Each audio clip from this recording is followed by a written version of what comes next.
Okay, welcome to the Solutions Community Conversation Series.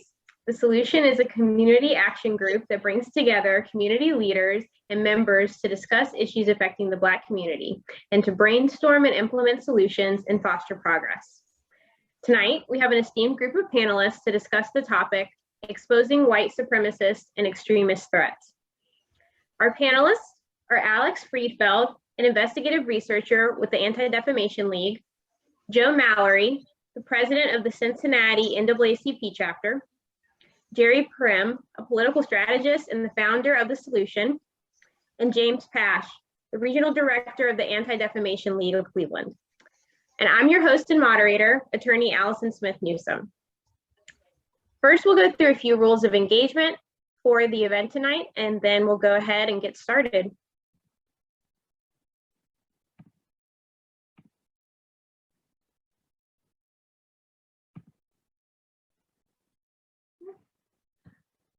First, we'll start with the rules of engagement. Conflicting ideas are okay. They're also encouraged. That is the means by which we form solutions and we see progress.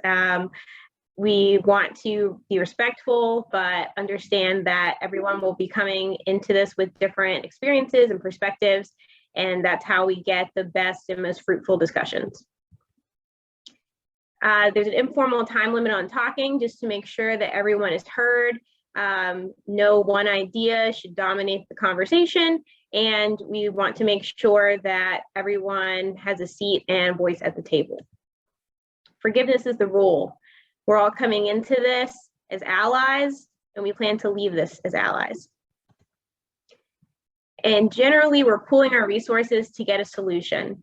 We want to bring these groups of people together to talk about ways that we can actually take action and address some of the issues that are coming forward and that we are discussing. So we bring together different experiences, we bring together different networks, and all of that goes into helping us find the best solution. Mindset. I want to help Black people. Simple. And I'm open to learn. Okay, if all of that sounds good, then we will go ahead and get started, and I'll turn it over to you, James. Thank you, Allison. It's an honor to be here tonight with you, Jerry, Joe, the head of our Cincinnati NAACP chapter out there, and our very own Alex Friedfeld here at ADL. For those of you who do not know about the ADL, we have had the same mission since 1913, which is to stop the defamation of the Jewish people and secure justice and fair treatment for all. And the second part of that mission is just as important to us as the first. And the reality is when we talk about tonight's presentation about the growth of white supremacy and extremism, both in Ohio and across the nation, it affects both parts of our mission dearly. Because in the eyes of many extremists and white nationalists, if you are not them, then you are an enemy. And so we're going to kind of address a few things this evening. Why do we see this growth across the country and in Ohio? What does it mean for us? And what are some solutions about how we're going to tackle those issues? In our work here at in the Ohio office, I can tell you we just released our annual report on anti-Semitic incidents this past year, where we saw a 72% growth in the state of Ohio, the largest in our history since tracking over the last 40 years, and 114% growth of incidents in our region. On top of that, we received over 300 incidents of all kinds reported to our office this past year: anti-Asian hate, discrimination against Black individuals and leaders, discrimination against LGBTQ community. And the reality is we are functioning in an environment with a growth of hate, and we need to talk about how to curb that growth. I'll talk in more detail about some of the things we've been doing in Ohio, but I want to first introduce our expert, Alex Friedfeld, to give his presentation on the state of extremism and white nationalism. Alex Friedfeld is an investigative researcher with ADL Center on Extremism, where he monitors anti-government extremism with a particular focus on militia movement and the Boogaloo movement. To date, he has trained thousands of federal, state, and local law enforcement officers on a variety of extremism and domestic terrorism related issues. He frequently represents the ADL on national and international outlets, including CNN, NBC, and The Guardian. And prior to joining the ADL, he worked as an analyst in the New York Police Department's counterterrorism and intelligence bureaus, where he monitored terrorist activity around the world and ran terrorism-related investigations in the city. He has a master's in terrorism and substate violence from Georgetown University. Alex, thank you so much for being with us this evening, and we look forward to your presentation.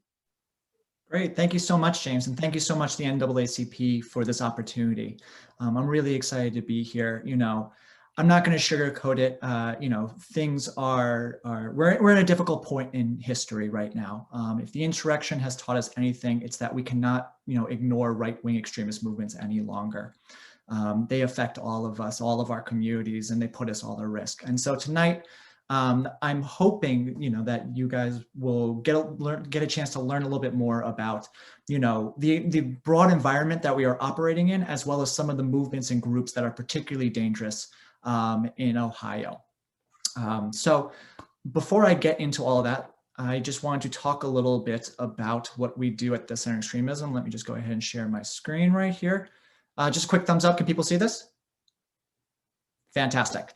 So, you know, as James mentioned, I am an investigative researcher for the ADL Center on Extremism, and we are basically the arm of the ADL that is tasked with monitoring, exposing, and disrupting violent extremism.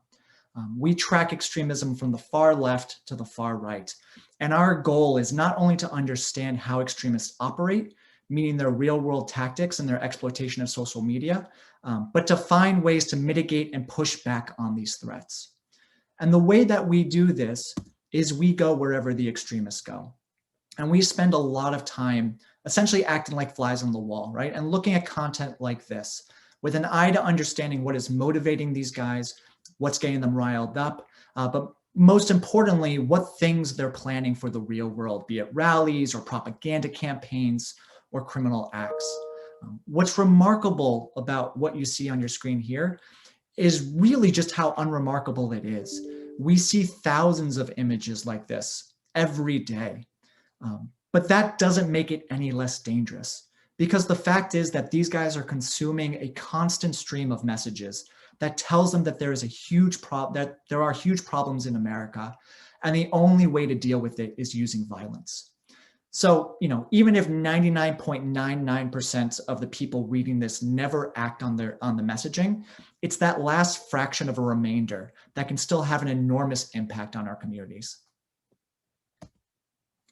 So we try and combat extremism, you know, in any way that we can. And I like to break down what we do into two big buckets. The first being the stuff that we put out for the public, and then there's the stuff that we do behind the scenes with partners like law enforcement. So starting with the public things, one of the major things that we do is we put out reports.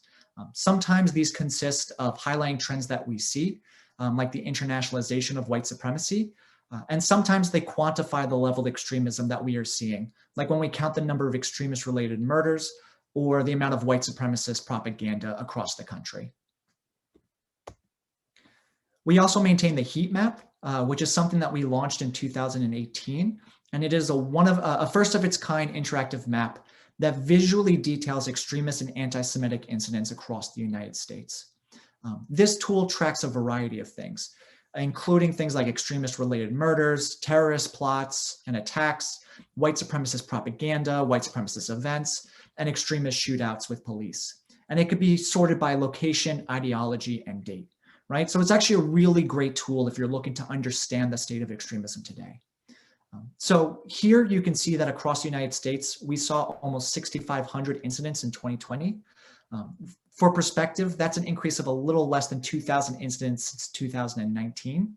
And that's actually pretty remarkable given that we were dealing with a pandemic and many people were indoors for most of the year.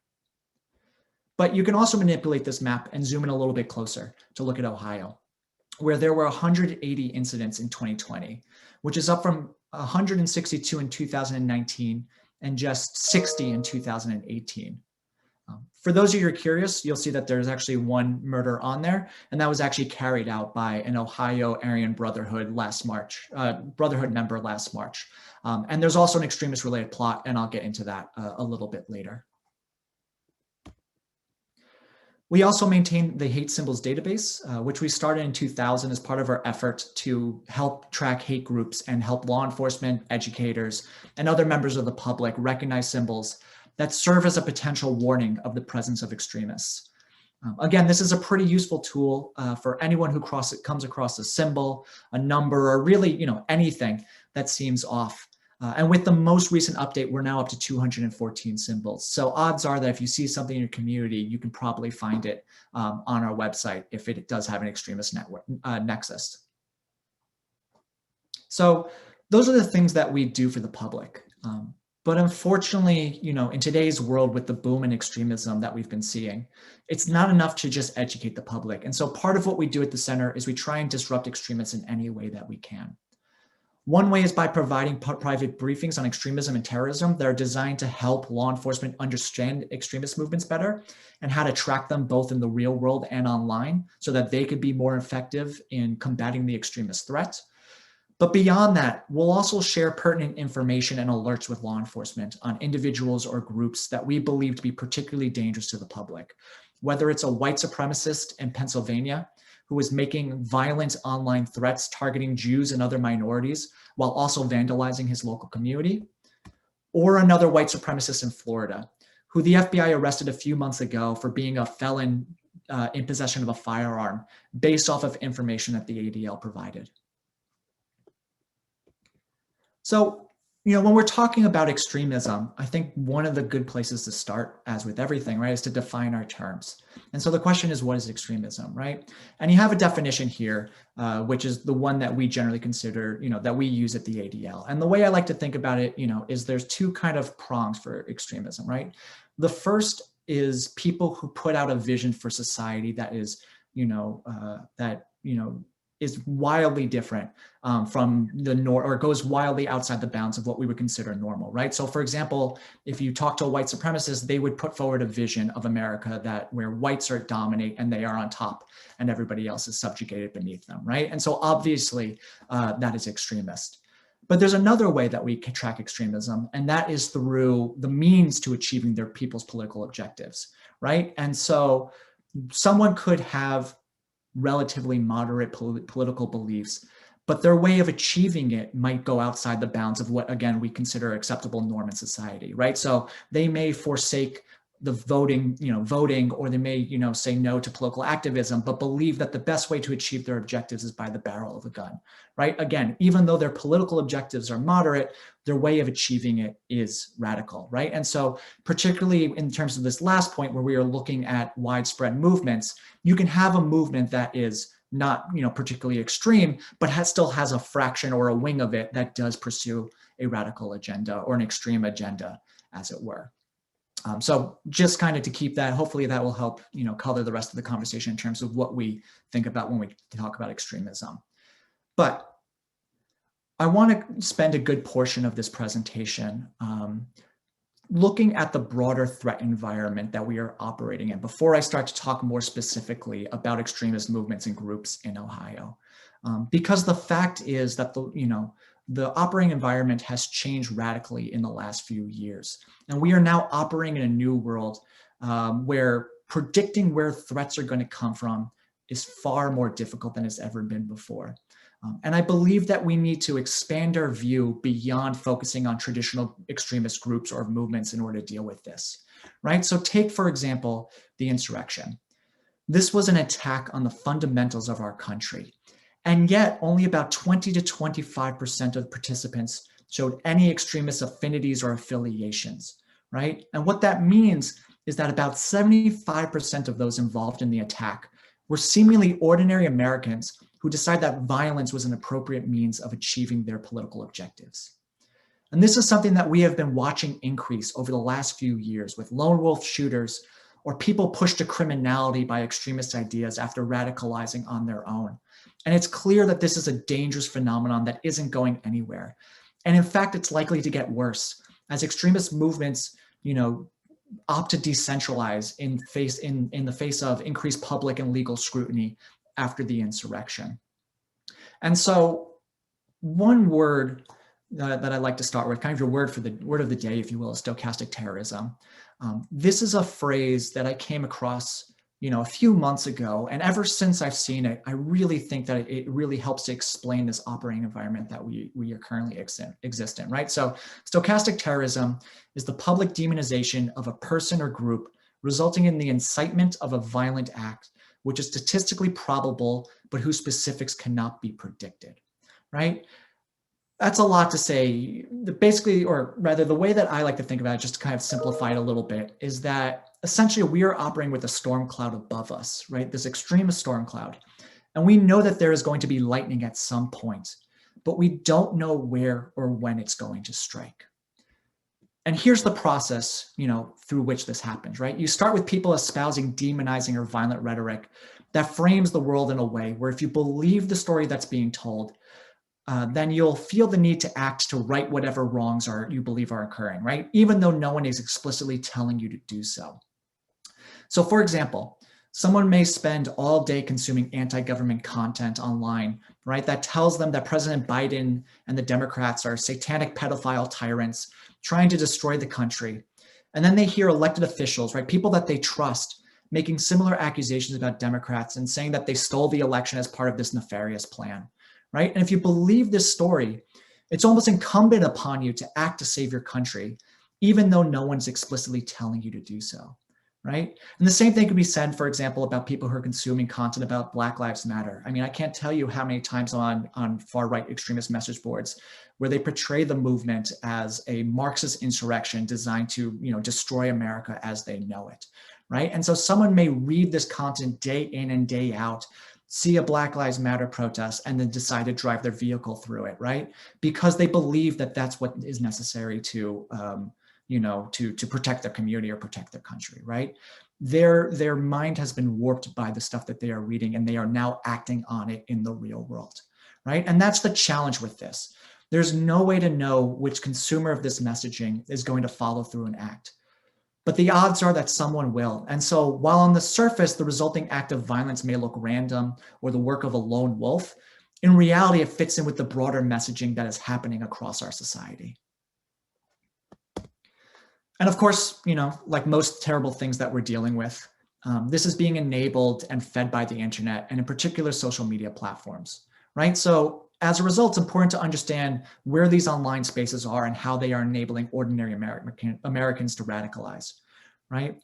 So when we think about extremism on the internet, these are the platforms on your screen are usually the platforms that people think about. You've got your 4chan, your 8kun, Discord, Gab, Telegram. There's a few others, but these are the big ones, right?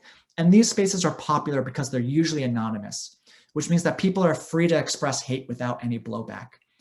And they have basically no rules regarding content moderation, which means that people can post whatever they want without it getting taken down. But while people think of these platforms first, the fact is that up until last summer, with the exception of blatant white supremacy, extremists were largely free to use mainstream social media platforms as much as they wanted, right? And so you guys recognize these. It's all the big ones, right? Twitter, Reddit, Instagram, and of course, Facebook, which is probably the most important one. And the reason why Facebook is important is because everybody from kids to grandparents knows how to use it, which means that there are hundreds of millions of people waiting to be reached in any moment in time by these extremist movements.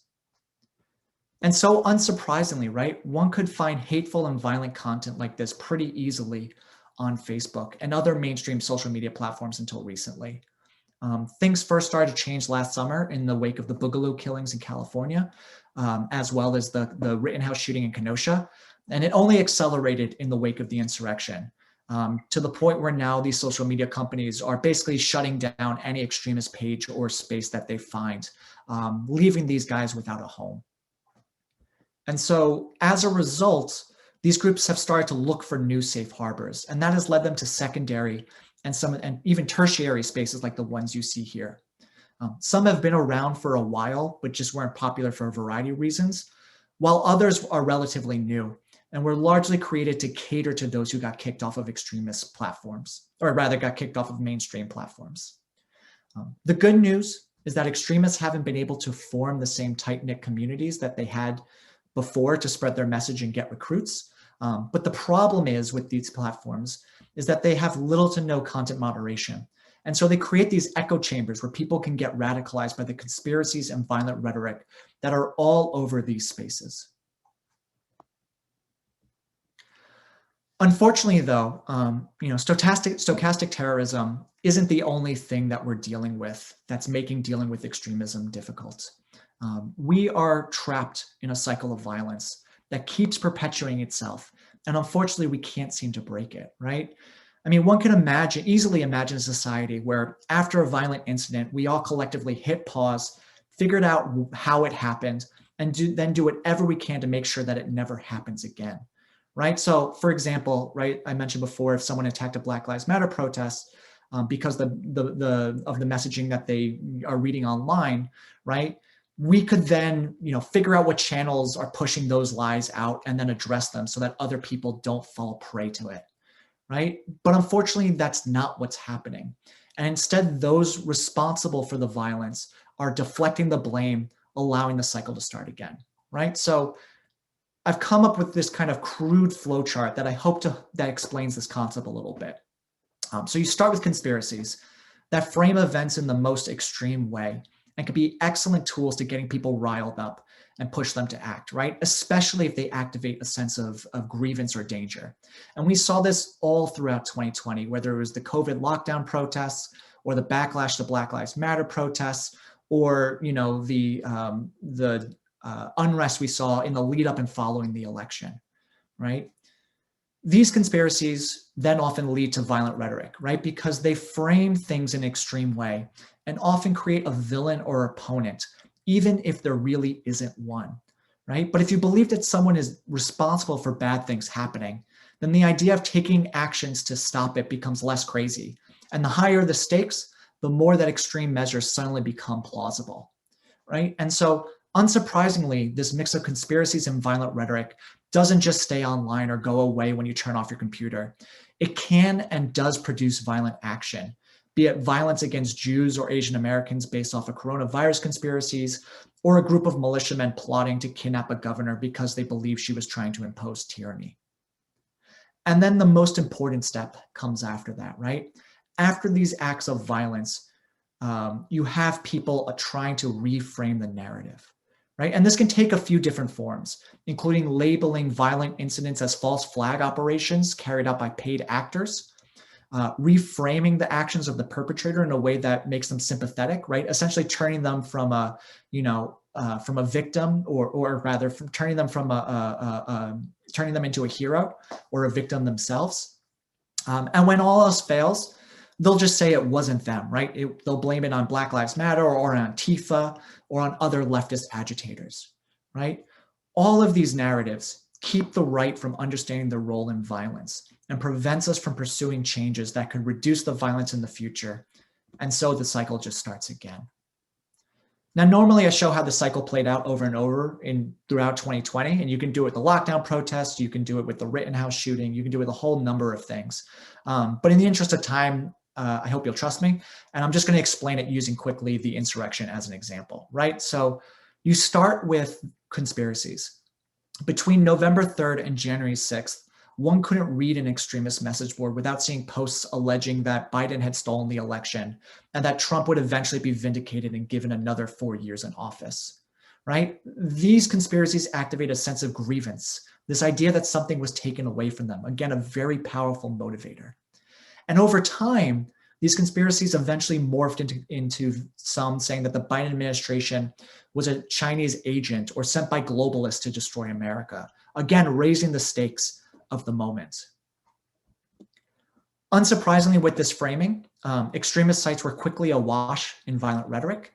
And what this rhetoric did was it normalized the use of violence and even designated people and entities as targets for that violence, right? With people calling for attacks on democratic officials, the left, the media, and even police officers. And as we got closer to January 6th, this violent rhetoric found an actual event to latch onto. And now all of a sudden, this violent rhetoric had a date and a time. And so, unsurprisingly to anyone who was watching this stuff and tracking this, this in the lead up to the insurrection, we saw on January 6th a riot, right, that took the lives of 5 people and caused innumerable harm to this country because, again, people were driven based off what they were reading online, right? And as a result, again, rather than dealing with the consequences of that and making sure that it never happened again, we have seen extremists try to reframe the narrative, right? So I was watching militia boards that day. And at first they were really excited about it, right? Saying that this is exactly what the founders would have wanted, right? This is the beginning of a new day in America where patriots finally take back their country. And they were calling for more violence, not just against Democrats, but also rhinos, right? Republicans in name only. People, essentially anyone that they believed was standing in the way of their objective, which was getting Trump another 4 years in office, right? But as the insurrection went on, as the riot continued, it was almost like a switch got hit. And all of a sudden, I started to see people, start to say, oh, this isn't us, right? This was really Antifa, or this was Black Lives Matter. There's no way patriots would have done this, right? And when that failed, they basically, they just did the shaggy defense, right? It wasn't me. And in the wake of that, we have seen this cottage industry really sprout up in far-right ecosystems or media ecosystems, right? Designed to basically play to that lie, right? To essentially tell these followers and these people that, no, you're right. It wasn't Trump supporters. It really was leftist agitators, right? And these news sources gave this lie a veneer of legitimacy, which is deeply problematic. And so we are already seeing the cycle continue with a whole new range of conspiracies that are out there, people continuing to express violent rhetoric, and already people are getting arrested for making threats against elected officials or, stockpiling weapons that they plan to use in attack, right? So this cycle, we are still locked in it, and it's something that we need to combat. So that's kind of the operating environment that we are in. And now I want to shift gears for the remainder of the presentation to talk about some of the extremist movements that are out there, particularly in Ohio, right? So the first one I want to talk about is white supremacists, which is a movement that has existed for decades on the margins, but has begun to drift closer and closer in recent years to mainstream channels as these extremists grew more and more adept at manipulating the internet and social media platforms to advance their cause, right? So white supremacy is a broad term that refers to a large collection of groups that are all animated by and large by the same ideas. White people are genetically superior to other people. White people should have their own whites-only society. Whites should have dominance over people of other backgrounds, especially in those places where they may coexist. White people have their own culture that is superior to other cultures. This goes beyond simple racism or bigotry. It's a way of viewing the world and what it should be. So in order to get a sense of, kind of white supremacist activity in America, here's a screenshot of our heat map set to last year so that it counts all white supremacist propaganda and white supremacist events, right? And as you can see here, there's been over 5,000 instances of white supremacist propaganda and events across the United States, which is more than double what we saw in 2019. Again, remarkable given that we've been in a pandemic for over a year at this point. Unfortunately, Ohio wasn't spared either, as there were 135 instances of propaganda in 2020. The good news is that this was a drop from 2019, where there were 142 instances. But the bad is that this is still an increase from 2018, which only had 28 incidents of white supremacist propaganda, right? So things are trending still in the wrong direction.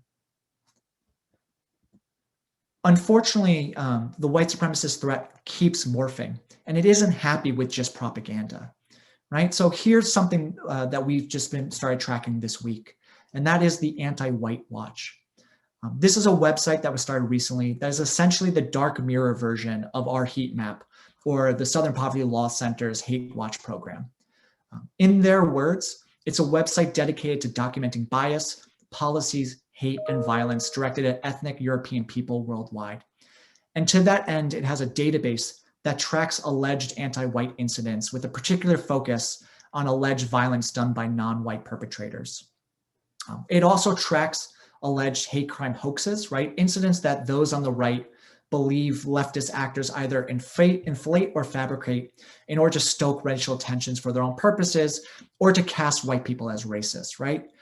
And this is an incredibly dangerous website because its whole purpose is to minimize the threat from the right and to make it seem like minorities are the real threat to America, right? This is obviously a trick, but if you look at it, it looks real and official.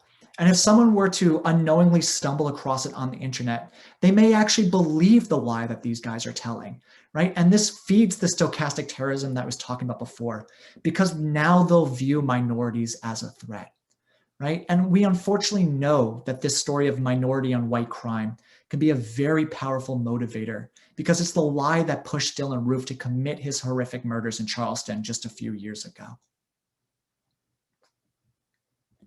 So shifting from white supremacists, the white supremacist movement, I'm going to talk a little bit about anti-government extremists because they have been playing a pretty large role over the last few years. And it's likely that under the Biden administration, they will continue their activities and to threaten communities, right? So the militia movement is a deeply conspiratorial right-wing extremist movement consisting of armed paramilitary groups that believes that the American government has been taken over by some sort of conspiracy and that it's now working to strip Americans of their freedoms so that they can eventually be enslaved, right? And critically, they believe that's up to the people to ensure that this doesn't happen, which explains why there's this devotion to the Second Amendment and often an emphasis on paramilitary training.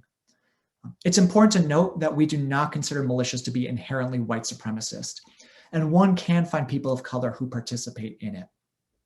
That said, there are some white supremacist members of militias, and the fact is that too often these groups engage in tropes that present people of color as threats to America, whether it's immigrants coming across the southern border, Muslims in America, or Black Lives Matter. After a few years where the militia movement largely eased off the federal government because they supported President Trump, under the Biden administration, the militia movement has by and large returned to targeting the federal government with its anger. First spreading the idea that the election was stolen as part of some leftist coup, and then framing the Biden administration as an illegitimate actor under foreign control that is intent upon war or on war against conservatives. And the problem with this rhetoric is that it really leaves you no place to go, right? If you believe that the government is tyrannical and trying to do terrible things to you, the idea of working through the ballot box or traditional activism goes out the window, and it starts to make the idea of using violence seem a lot more reasonable. And to that end, right, several militias have been linked to violence. In the last year, Ohio has played a role in 3 notable militia plots. The first one is Christian Stanley Ferguson, who is a Cleveland resident who was arrested last May after he plotted to kidnap and kill police officers in order to attract new recruits to his new militia, and then use those cops' equipment to arm an anti-government insurrection in the hopes that they could spark a civil war.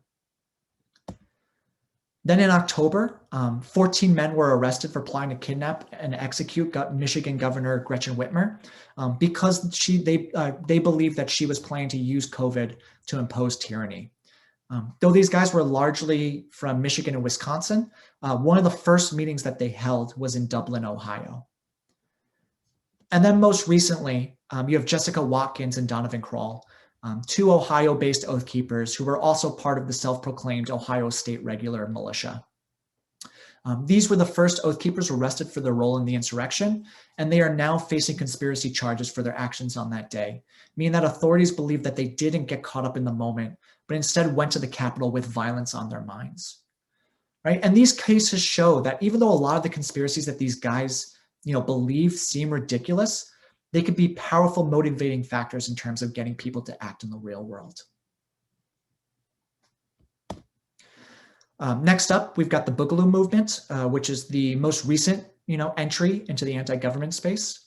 The Boogaloo is a slang term that originated as an internet joke based around a 1984 breakdancing movie that has since been adopted by a wide range of extremists to mean the future civil war. The most popular version of the Boogaloo is very similar to the militia in that they assert that the government keeps Americans from achieving the basic tenets of American life, liberty, and pursuit of happiness. And they believe that the Boogaloo is the moment when Americans will rise up against a tyrannical government to reclaim their rights, even if this means sparking a civil war and enduring all the violence that comes along with that. These guys emerged over the course of 2020, and they were easily identifiable by their Hawaiian shirts, the tropical themed patches, and their big igloo flag. And they were pretty active in Ohio as well, particularly in Columbus, where they held several gun rallies, and were frequently, at protests in Ohio across 2020, including one anti-lockdown protest where a Boogaloo boy actually got in a fight with a Proud Boy while defending Black Lives Matter protesters, right? Which shows this kind of weird space that these groups operate in. Basically, a lot of Boogalooers really hate police, as I'll show you in a minute. And so they found common cause with BLM protesters, particularly in the anti-police or in the desire for police reform. So while there is no real overarching Boogaloo ideology, there are a few things that tend to be common across the network. The first is that violence is, the solution to their perceived problems, right? And sometimes this is presented as being offensive, sometimes it's presented as defensive, but again, they never shy away from violence. The second is their devotion to firearms and the Second Amendment, right? These are the kind of guys who believe that they should be able to own any weapons that they want, up to and including tanks, right? And to that end, they will share information about bomb making materials or how to make ghost guns or how to illegally modify your firearms to make them more effective. And lastly, as I said, there is a very strong current of hostility towards law enforcement. Boogalooers consider, the police to be the arm of the state that's responsible for enforcing tyrannical laws and directives. And so because of that, they believe that these guys are legitimate targets for violence. And so one thing I want to just highlight is you may notice that the way I kind of explained the Boogaloo movement is through memes. And that's because that's the way that these guys communicate with each other and the way they talk, right? They talk in jokes and things like that because it softens the violent underpinning of their messages and allows it to spread further. But the fact is that over the last year plus, we have seen people respond to this violent messaging across the country, whether it's Boogalooers in Nevada who try to use Molotov cocktails to attack police officers during a Black Lives Matter protest, or those Wolverine watchmen who hope that their act would spark a civil war. Or most famously on the right, you've got Stephen Carrillo, who murdered 2 federal security officers in California last May and June in furtherance of his Boogaloo ideology. So last up, we've got the Proud Boys, who do have a chapter in Ohio that has turned up at events before, as I mentioned, with that event where they fought the Boogalooers. These guys describe themselves as a pro-Western fraternity that champions celebrating Western culture, believing that it is the best, and anyone who opposes this idea or wants to change the culture is the enemy. But they are also a hate group whose members frequently express violent, nationalistic, Islamophobic, transphobic, and misogynistic sentiments, right? Basically, if you can think of a type of hate, they engage with it. Honestly, ideologically, there isn't that much that's all that interesting about Proud Boys, since they don't really stand for much in practice other than opposing the left. But even though they are ideologically boring, they are still incredibly dangerous, since their members across the country engage in street violence targeting the left, and several of their members played a prominent role in the insurrection. Now, if you ask a Proud Boy if they're racist or a hate group, they'll say no, and point to their leader, Enrique Tarrio, who is Cuban American, and the fact that they have people of color within their ranks, as you see on the right. But at the same time, Proud Boys have been caught wearing shirts like you see on the left, right? That 6MWE stands for 6 million wasn't enough. And that's a reference to the Holocaust, right? or they'll commit acts like burning a Black Lives Matter flag hanging outside of a Black church in DC. We've also identified numerous white supremacists who have not only joined, but are prominent members of their ranks.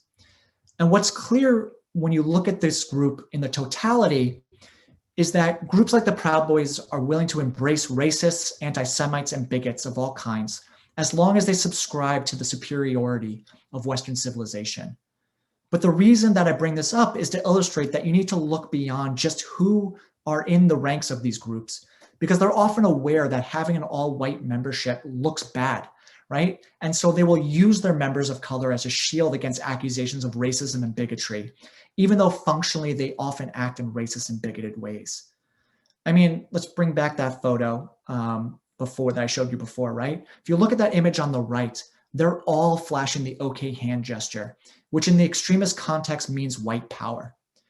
Even though this is meant to be ironic and a trolling effort, we know from history that irony often calcifies into a real identity.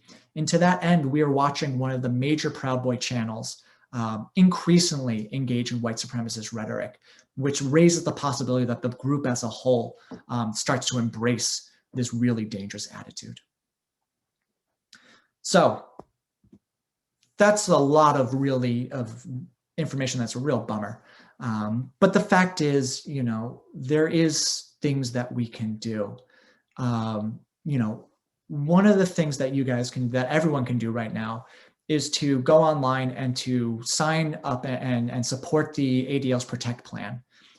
This is a new program that we started in the wake of the insurrection that basically recognizes that there is no silver bullet to combating extremism. And what we need is a multifaceted approach to handling this problem, right? And so as part of that, we recommend things like prioritizing combating domestic extremism and resourcing according to that threat, right?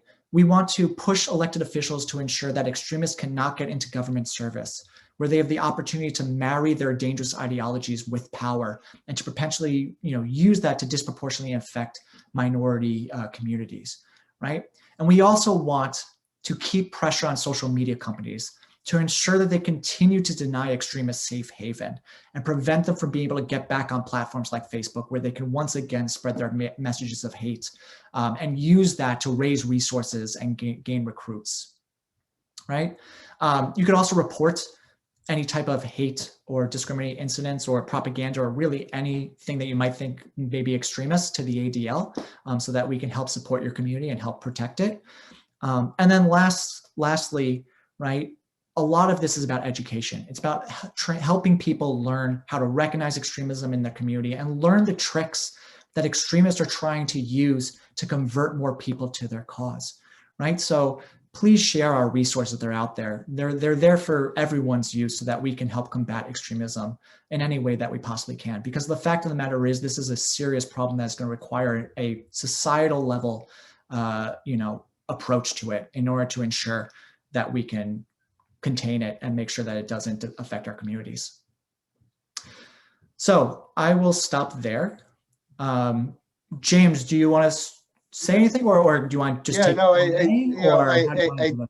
you know, if I could just add a couple things before we go to Q&A, because, you know, when we talk about what some of this extremist activity looks like on the ground and what the ADL in Ohio and their staff does about it, when our Center on Extremism saw a significant uptick of extremist and anti-government activity in the lead up to last November's election, we briefed every large city mayor in the state of Ohio, from Youngstown to Cincinnati and everywhere in between.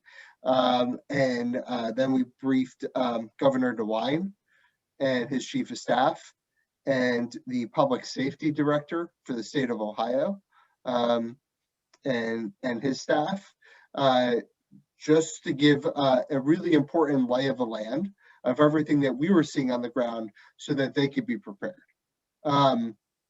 And so what we saw on January 6th, we had noticed signs of that at the state level for quite some time. Alex talked about the rallies outside of the State House. We saw rallies outside of the State House. We saw rallies outside of Dr. Amy Acton's home. There was an individual outside the State House who is now in federal prison. and he was attached to a white supremacist organization for quite some time, and so I think there's a combination of things on the ground that we were doing, and then another thing that we're doing is just building statewide coalitions, because we understand, and I think everybody on this call understands, that you can't fight extremism or white nationalism or hate by yourself. There's only one way to fight it, and it's together.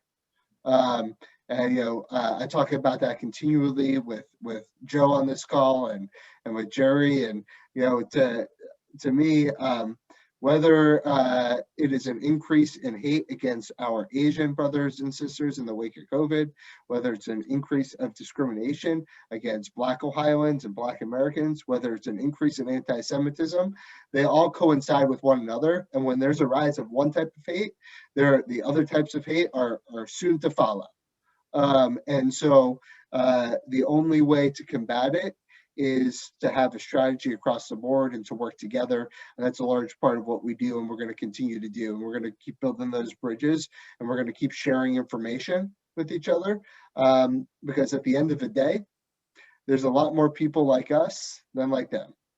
And so I say this to everyone: it's easy to get pessimistic when you hear a presentation about the growth of hate.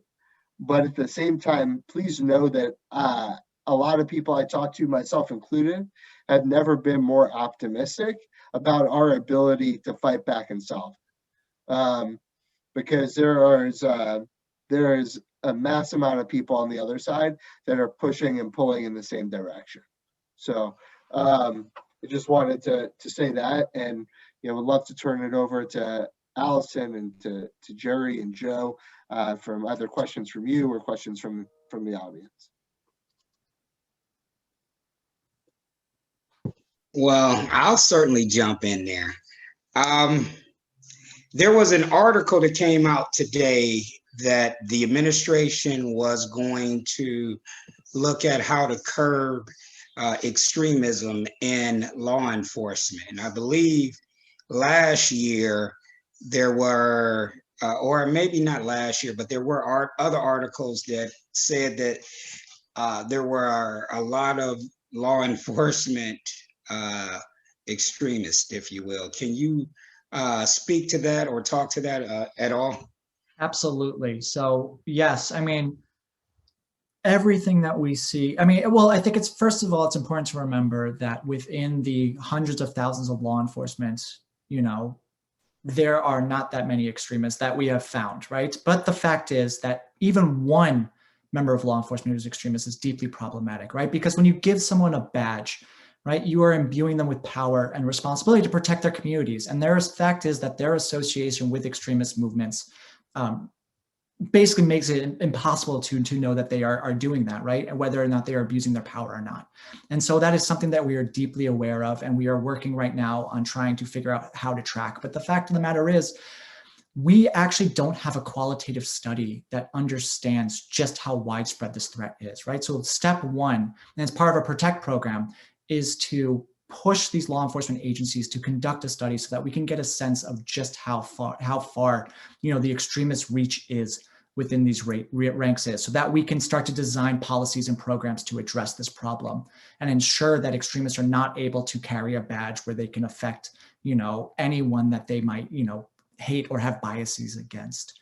And so it is something that I think we need to have better training on, because the fact of the matter is a lot of people don't understand that some of these movements, like whether they're an Oath Keeper or 3%er, right? There's gone this conception where extremists have been very successful in terms of stripping away some of their more disturbing parts of the ideology to make it more palatable, right? So they transform some of these symbols and their movements away from being the extremist content that it is. And so people think that it's a military symbol or a pro-constitution symbol or what have you, right? So part of this is about education, but part of it is we need to hold police agencies accountable, right? To ensure that they have better screening methods to make sure that while they are doing background checks, they are able to identify anyone who has an extremist past or is actively engaging in extremism while they're on the force.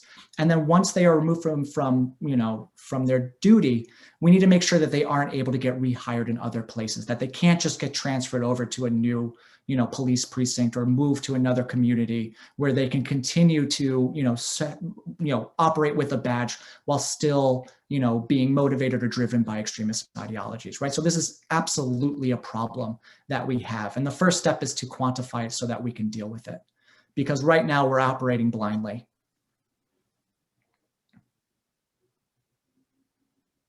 I agree. I wanted to chime in that a lot of things that go on and take place in a lot of organizations are Black-led or specifically like the NAACP, where we get hate phone calls, and they're kind of a nuisance. But, what I started to do is we started to try to set up a way to document all of these and to track the phone numbers. And I actually reached out to James so we could kind of track it to find out, is there connection to some groups? And maybe this is a pattern that they do, and they got triggered, so when there's a situation that happens that when you talk about conspiracy theories and rhetoric, taking place, they got triggered when some congressman filed a lawsuit against Trump about the insurrection. Congressman Thompson from, I think from Louisiana. So that's when we got an uptick in activity of, just a derogatory name calling when they call our offices and hang up, or then some extensive one where they go in, they didn't say anything threatening, but is very derogatory and racist. So we started to try to track those. And I think what we need to do is collaborate with like organizations, under the radar, so we can have a internal network where we can talk to each other, because we might be able to circle it back to where these groups are operating right here in our home state of Ohio. And that's pretty close. And I don't know if you remember Bethel, Ohio, when they had the Black Lives Matter protests. There were so many people over there, they were injuring people right in front of the police. And the police turned their head like they didn't see it. And there were a lot of people, like a motorcycle gang, and they were armed, and they were saying very racist things. And it was a volatile situation. But I wanted to know if you could kind of pinpoint, do they know where in Ohio the Proud Boys are located? And if there's any seriously extreme groups here close to Cincinnati? So we don't need their address. We don't need their address. We just, Yeah, I was going to say, one of the challenges, and this comes with what I was talking about, stochastic terrorism, right, is that a lot of these guys operate online, right? And so gone are the days where they used to meet up at this bar or that bar and regularly meet up. And so everyone knew where, the white supremacists hung out and stuff like that. I mean, it does happen to a certain extent, but the majority of this stuff happens online. But they do congregate in major cities at flashpoints, right? They have an eye to major events, protests, things that are happening, and that will draw extremists to it, right? So if there is a rally in Columbus, if there's a rally in Cincinnati, if that's a rally, in any major city that is publicized, these guys will get drawn to it and show up like, flies to a light, or moths, or what's the expression? Moths to a light. Whatever, I'm mixing up my metaphors here, but you get what I'm trying to say, right? And that's what makes this incredibly difficult right now. If you think, for example, about the Kenosha shooting, right? Kyle Rittenhouse lived 30 miles away, and yet he knew exactly that was going to be a hot spot because that was all over the news. And so he drove there to be there. And we are seeing that. We are seeing extremists, not just operate in their local communities, but they're willing to drive places. And so, in terms of when you're organizing a protest and things like that, I think it's important to be cognizant that even if there isn't, an active chapter of Proud Boys or Boogaloo Boys in your backyard, they're likely to drive there to be there because they are looking for confrontation. They are looking to stand off, and often they're looking to fight. They're looking to brawl. And so it's important to be very cognizant of that. Alex, can you speak to? Go ahead, Joe. I would, all the time people say free speech, they have the right to say what they want to say, but how far does that go? And where does it end? The protection of free speech. No, I mean, that is the million-dollar question, and I am not a lawyer, so I don't know the specifics, but I think, I think as a community, we have to, like, yes, you can do free speech, but at a certain point, at what point does this speech incite violence? If you are out there, in the streets chanting things that encouraging other people to act violently. I mean, look at the insurrection, right? Look at what they were yelling before they went to the Capitol. They were yelling their plans out and riling each other up to go. And so I think it's important for law enforcement or any security that's trying to, make sure that these events don't spin out of control, to be aware of the setting, be aware of, what people are saying, how they're expressing themselves. And if need be, pull the plug on the event. And I think you highlighted something that's incredibly important, which is too often in this country, especially last summer, we saw law enforcement just stand there and watch rather than taking an active role in ensuring that everyone was safe, right? And even worse than that, we saw sometimes, law enforcement turn their back to the right-wing extremists to, because they believed that the protesters were really the threat, when that wasn't the case. I mean, across the country, I think it's something like 98% of these protests ended peacefully, and most of the time when there was an act of violence or something like that, it was usually by an outside agitator who came in and just used it as an opportunity to pursue their own personal agenda, right? And we condemn that activity 100%. But we need people to be aware that, there is a certain point where your free speech starts to incite violence and starts to get people riled up to the point where it goes from being protesters or counter-protesters into an actual mob and things get dangerous.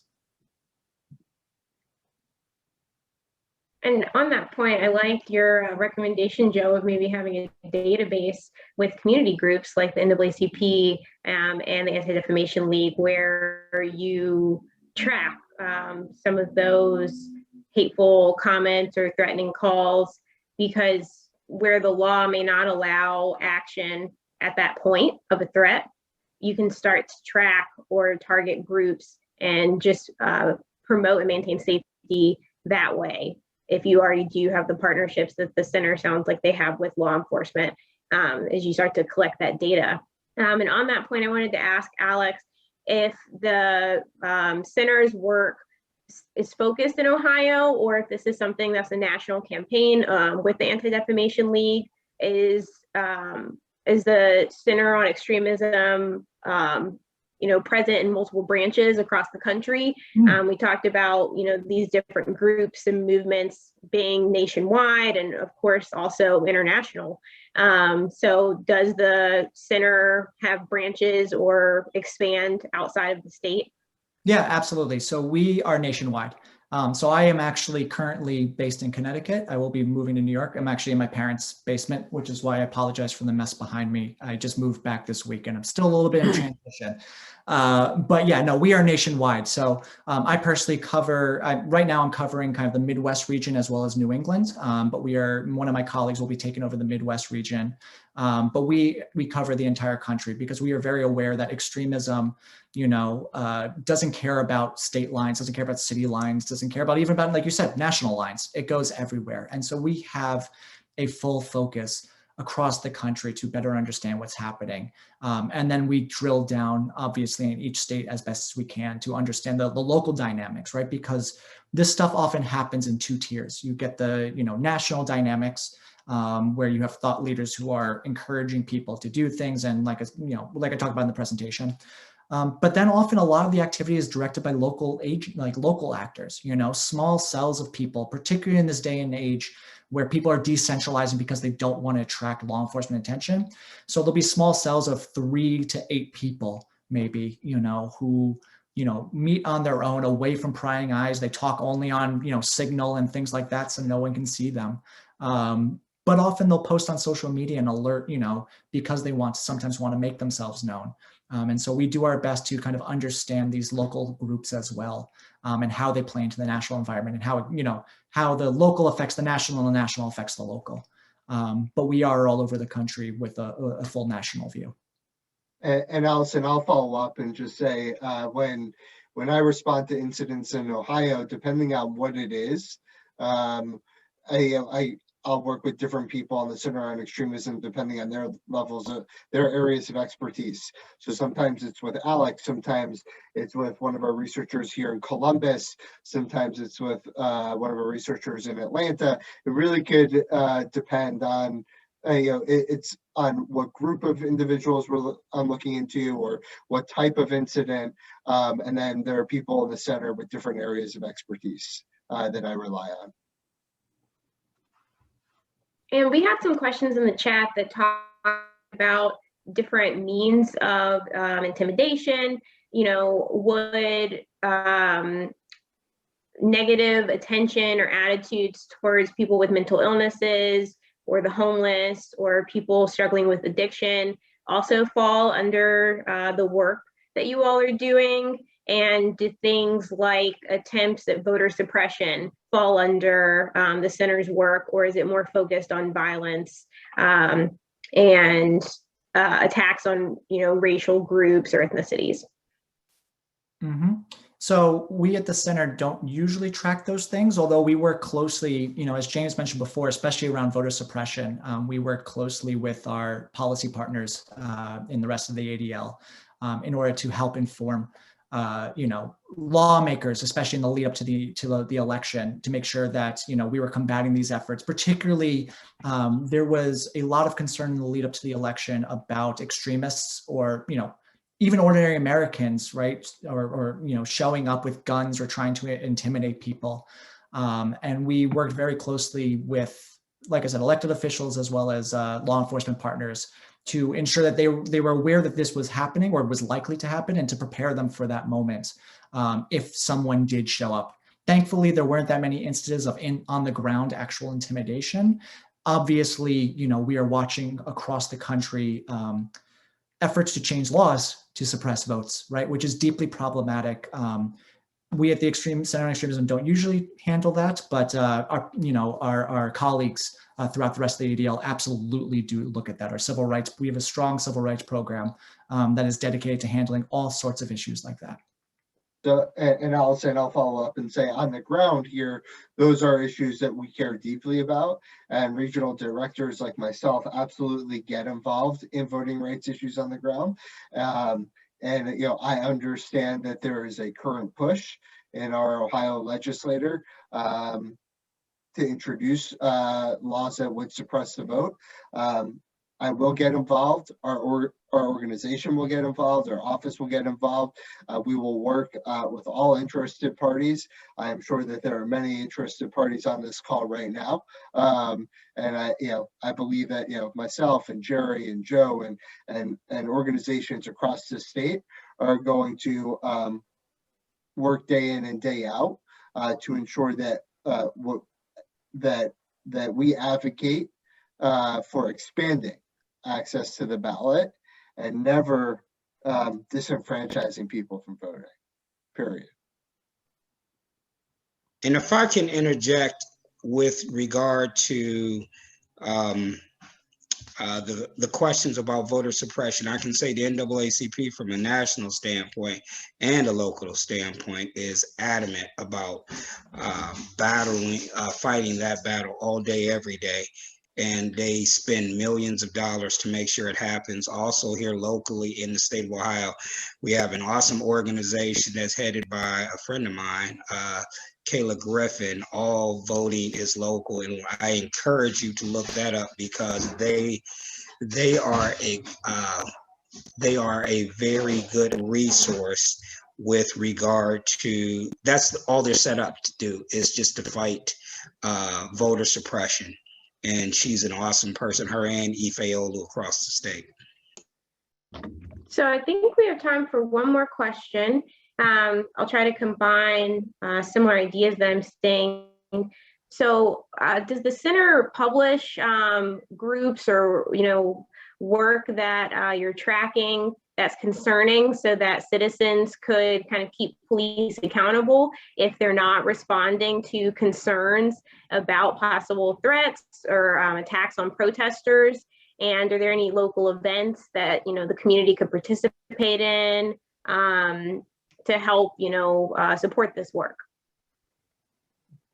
So I'm not sure if we have an actual list per se, but if you do come across a group or movement or anything, definitely check on our website, because we have backgrounders on a whole range of these groups and movements that is available, to kind of, educate people about, their ideology, their tactics, their groups, their leadership, all sorts of different things. I know, other actors in this space, particularly SPLC, does have a list where one can go and look, and they will actually list off in every state the various extremist groups that are active.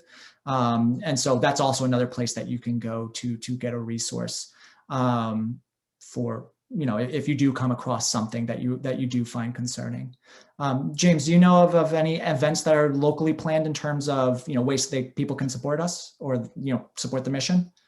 Yeah, so we will have upcoming events throughout the year that we will publish, both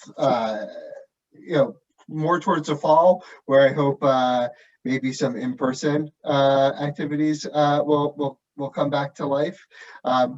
If not, certainly some Zoom links will be sent out, but we'll be organizing both our annual meeting. We will be organizing a reception for our Concert Against Hate. And so stay tuned for a couple of those details. And they'll be posted on our website, our Facebook page. They'll be in the papers, etc. Okay. Joe, go ahead. Before we go offline, can we get somebody to put the link to the petition? You said there's a petition that they could sign. Can we put the link in the chat so everybody can get that and participate in that? For sure. Let me see if I can grab it right now. While Alex is doing that, I'll give you all a chance to share any, final thoughts, and we'll wrap up.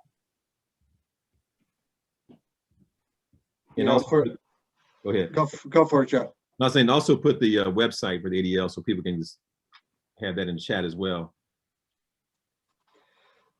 The other thing I would just like to add before I go is, if anyone ever witnesses an incident of hate or discrimination of any kind, we have an incident reporting feature on our website. It's easy to fill out, and it allows us and our investigators to get to work immediately. Pings me, it pings Alex and his team, and we have the ability to start researching immediately. So, I think that, if you just go to the ADL website, you hit, report an incident, and a whole form pops right up. So, please, if you see something, say something, and report it to us so that we can help. And other than that, I just want to say it's an honor to be here this evening and to talk to everybody. And once again, I appreciate Jerry. I appreciate you hosting us and putting this together for the solutions. Joe, I appreciate the NAACP's continued involvement and partnership. I think together we'll be able to do some great things to combat what we're seeing. Thank you, James. And I want to thank Alex for the great information he shares. And I think the key is educating. We have to continue to educate and share this information with people out in the community. And like with a lot of other things, if you see something, say something. And, if you don't document it, it didn't happen. That's what I was always told. My father told me that. You got to document it. So document, document, document. Absolutely. And I just want to say thank you all for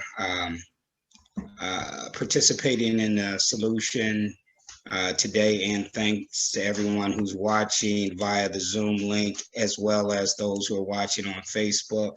And God willing, we will push this video out tonight on social media. And if you go to my YouTube page, you'll be able to get a link for this video as well. Share the information, engage your local ADL, because this was a resource that the ADL has and that they're sharing with our community. And I love the fact that we are sharing information and working collaboratively across cultural, religious, or just across boundaries. I love collaboration. So thank you all.